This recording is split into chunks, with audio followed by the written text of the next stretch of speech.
Jaja Santiago nakipagtapatan sa legendary Korean superstar and 2012 London Olympics MVP na si Kim Yeon-kung.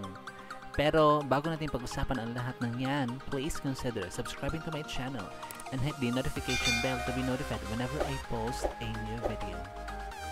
Nitong mga nakaraang araw nga ay kumalat sa social media ang mga pictures ni Jaja Santiago with her New Jersey color which is green na ayon sa isang fan, bagay na bagay daw sa kanya. At nakipag-tune up nga ang new team niya na JT Marvelous laban sa Pink Spiders na kung saan kabilang ang legendary Korean superstar na si Kim Yeon-kung.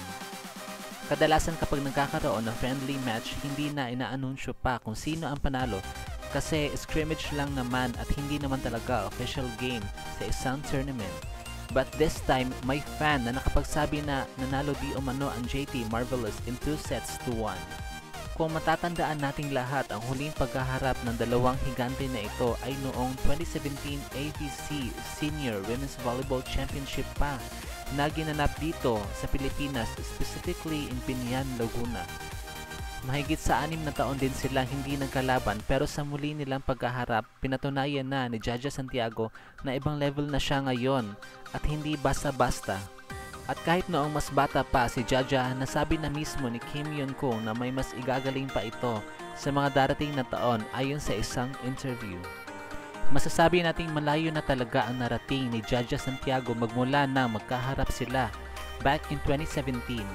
Marami na din siyang napatunayan not just here in the Philippines but as well as abroad.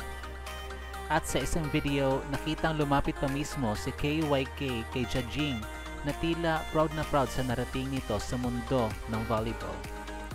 Dito ko na nga po tatapusin ang video na ito.